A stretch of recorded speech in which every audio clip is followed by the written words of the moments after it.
اس نشست کے اعتبار سے میرا الوداعی تحفہ ہے آپ کے لیے،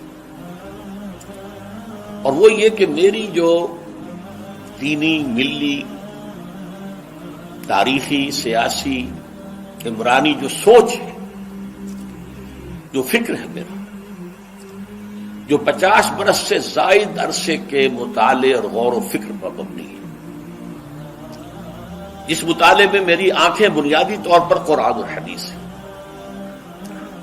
لیکن یہ کہ دنیا کا مشاہدہ، کھول آنکھ، زمین دیکھ، فلک دیکھ، فضا دیکھ، دنیا میں کیا ہو رہا ہے، کیا کیا عوامل ہیں، ماضی کیا تھا، ہم کہاں کھڑے ہیں، اب کہاں جانا ہے، اس پر میری ایک سوچ ہے، میرا فکر ہے۔ پھر یہ کہ ہماری اخروی نجات کا دار و مدار کس چیز پر ہے۔ تاریخ کے بہاؤ کو نہ میں روک سکتا ہوں، نہ آپ روک سکتے ہیں، وہ تو ڈانگ بہتا رہے گا، اور اس کو فیصلہ کرنے والا صرف اللہ ہے۔ کسی فرد بشر کے اختیار میں نہیں ہے کہ وہ تاریخ کے بہاؤ کو موڑ دے۔ ہاں، محمد رسول اللہ نے موڑا تھا صلی اللہ علیہ وسلم، لیکن یہ ہے کہ ہم اس تاریخ کے بہاؤ میں تنکوں کی طرح بہتے چلے جائیں، یا یہ کہ ہمیں کچھ کرنا ہے۔ اس اعتبار سے میں اپنے فکر کا خلاصہ آج آپ کی خدمت میں پیش کروں گا، وہ میرا اس سلسلہ اجتماعات کے اعتبار سے الوداعی تحفہ ہوگا۔ اب میں آغاز کر رہا ہوں۔ پہلی بات، اس سبب میں 3 باتیں مجھے کہنی ہیں۔ سب سے پہلی بات یہ کہ زندگی کی سب سے بڑی حقیقت موت ہے۔ ہم بھلائے رکھتے ہیں، اپنے ذہن سے اسے دور رکھتے ہیں، لیکن واقعہ یہ ہے کہ زندگی کی سب سے بڑی حقیقت موت ہے۔ خدا کے منکر پیدا ہوئے ہیں، لیکن موت کا انکار کرنے والا تو کوئی پیدا نہیں ہوا۔ اس لیے میں نے آیت آپ کو سنائی، کل نفس ذائقۃ الموت، ہر سی نفس کو موت کا مزہ چکھنا ہے، ہر جاندار کو موت کا مزہ چکھنا ہے۔ ثم الینا ترجعون، پھر ہماری طرف لوٹا دیے جاؤ۔ تو زندگی کی سب سے اہم حقیقت موت، اور موت کے بعد رجوع اللہ، آخرت، یہ سب سے بڑی حقیقت ہے۔ ایک حقیقت سب مانتے ہیں، سب جانتے ہیں، دوسری حقیقت کے اوپر پردہ پڑا۔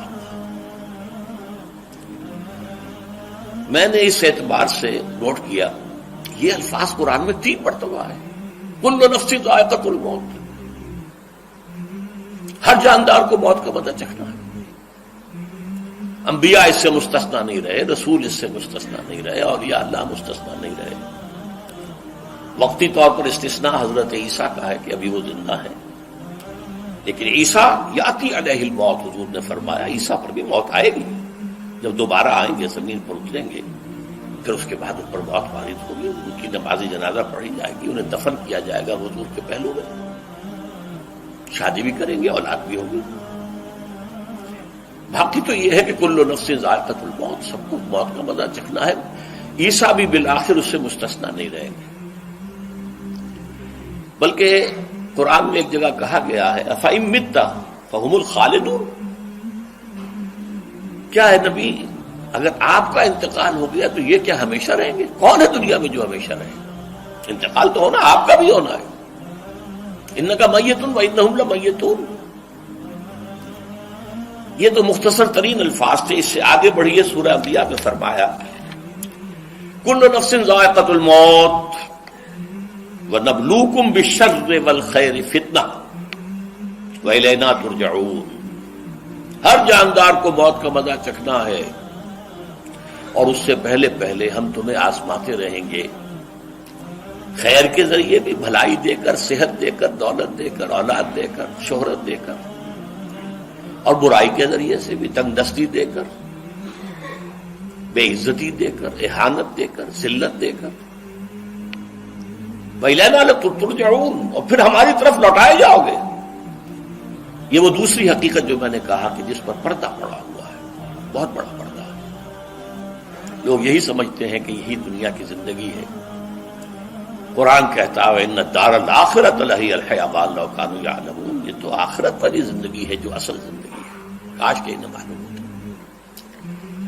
اس سے بھی زیادہ تفصیل سے یہ آل عمران میں آئی آیت، کل نفس ذائقۃ الموت وانما توفون اجورکم یوم القیامہ، ہر جاندار کو موت کا مزہ چکھنا ہے اور پھر تمہیں پورا پورا تمہارا اجر اور بدلہ دے دیا جائے گا قیامت کے دن۔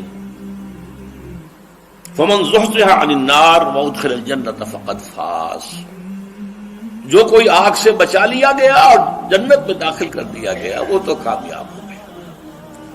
اللہم ربنا اجعلنا منہم، اللہم ربنا اجعلنا منہم، اللہم ربنا اجعلنا منہم۔ وما الحیات الدنیا الا متاع الغرور، اور دنیا کی زندگی تو سوائے دھوکے کے سامان کی اور کچھ نہیں۔ دھوکہ کس معنی میں؟ یہ تمہیں اصل زندگی سے غافل کر دیتی ہے۔ تم کہیں سفر پر جا رہے تھے، تمہارا کہیں گھر تھا، تمہیں واپس آنا تھا، تم راستے ہی میں کسی دلچسپی میں ایسے مگن ہوئے کہ گھر بار سب بھول گئے۔ یہ تو تمہارا عارضی سا سفر تھا، تم نے اسی کو اپنی منزل بنا لیا، اپنا ٹھکانہ بنا لیا، تو دھوکہ دیا اس نے تمہیں۔ ویسے دنیا کی زندگی دھوکہ نہیں ہے، بڑی حقیقت ہے، اس لیے کہ حضور نے فرمایا انما الدنیا مزرعۃ الآخرہ، یہ دنیا آخرت کی کھیتی ہے، یہاں بو گے تو وہاں کاٹو گے، یہاں کچھ کمائی کرو گے تو وہاں اس کا بدلہ ملے گا۔ اس اعتبار سے دنیا بہت بڑی حقیقت ہے، ایک ایک لمحہ بہت بڑی قیمتی شے ہے، لیکن اگر یہ دنیا تمہیں آخرت سے غافل کر دے تو اس سے بڑا دھوکے باز اور کوئی نہیں۔ یہ اصل دجال ہے۔ میں نے تقریباً 60 برس کی عمر کو جب میں پہنچا تھا تو موت کا انتظار شروع کر دیا تھا۔ میرے قریبی احباب کو معلوم ہے، میں کہتا رہا، یہ بھی کہتا رہا کہ بھائی میں اپنے حصے کا کام کر چکا، جتنی صلاحیت اللہ نے دی تھی، جتنی بھی میرے اندر استعداد تھی، میں اس کو بھرپور طریقے پر استعمال کر چکا۔ دم واپسی برسر راہ ہے عزیز و اب اللہ ہی اللہ ہے، یہ میرا معاملہ رہا ہے 60 برس کی عمر سے۔ اس کے بعد اللہ نے مزید 14 برس دیے ہیں، یہ نافلۃ لک کے درجے میں کہتا ہوں، اس کا اللہ کا عطیہ خصوصی ہے، نفل ہے، ہمیشہ کہتا رہا ہوں۔ مسنون زندگی تو 61 برس ہے ہمارے حساب سے۔ علامہ اقبال کے بارے میں سنا ہے کہ رویا کرتے تھے کہیں میری عمر حضور کی عمر سے زیادہ نہ ہو جائے۔ وہ 6 مہینے کم ہی رہی ہے حضور کی عمر سے۔ جو حضور کی عمر تھی وہی حضرت ابو بکر کی، وہی حضرت عمر کی، وہی حضرت علی کی۔ ہاں، حضرت عثمان 82 برس کے ہوئے ماشاءاللہ۔ پھر یہاں کے مجددین میں سے وہی عمر حضرت شیخ احمد سرہندی کی، وہی شاہ ولی اللہ دہلوی کی۔ ہاں، شیخ عبدالحق محدث دہلوی رحمۃ اللہ علیہ 82 برس کے ہوئے۔ لیکن یہ میں کہا کرتا تھا مسنون عمر تو 61 برس ہے، جسے ہم 63 کہتے ہیں وہ اصل میں ہمارے حساب سے 61 بنتا ہے۔ وہ 63 قمری ہے، جو 9 دن کم ہے، قمری سال جو ہے وہ شمسی سال سے۔ بہرحال میں اس وقت سے منتظر تھا، لیکن جو بھی وقت اللہ نے دیا ہے اللہ کا شکر ہے وہ مفید کاموں میں لگا ہے۔ ان میں خاص طور پر میں سمجھتا ہوں کہ اللہ کا مجھ پر سب سے بڑا احسان، اور مجھے پر نہیں، بہت بڑے پیمانے پر لوگوں پر جو احسان ہوا ہے، وہ میرا 1998 کا دورہ ترجمہ قرآن ہے جو کراچی میں ہوا تھا۔ 1998 کے مارچ میں میرا بڑا آپریشن ہوا، دونوں گھٹنے تبدیل کیے گئے، لیکن 98 کے آخر میں، حالانکہ میں چل نہیں سکتا تھا، کراچی میں مسجد جو ہے اونچی ہے، دوسری منزل پر ہے، تو خاص ریمپ بنایا گیا جس کے ذریعے میں ویل چیئر پر مجھے لے جایا جاتا تھا۔ میں نے درس دیا۔ اس درس کی گزشتہ چند سالوں سے پوری دنیا میں جو گونج ہوئی ہے اللہ کے فضل و کرم سے، اللہ کی کوئی حکمت خداوندی اس کے ساتھ وابستہ ہے۔ اس میں میرے کسی کام کو دخل نہیں ہے، میری کسی کوشش کو دخل نہیں ہے۔ میں نے تو جو درس میں دیتا آ رہا تھا سن 85 سے دورہ ترجمہ قرآن، البتہ یہ بات ضرور ہے کہ میں نے محسوس کیا تھا کہ سن 98 کے اس درس میں دورہ ترجمہ قرآن کے مجھے خصوصی انشراح حاصل تھا۔ میری ساری گفتگو کا حاصل کیا ہے؟ دیکھیے، نظریاتی تحریکوں کا تعلق اشخاص سے نہیں ہوتا، ٹھیک ہے، کوئی اس کا داعی ہوتا ہے، کوئی اس کا مؤسس ہو جاتا ہے، کوئی اس کا آغاز کرنے والا ہوتا ہے، لیکن نظریاتی تحریک افراد سے وابستہ نہیں۔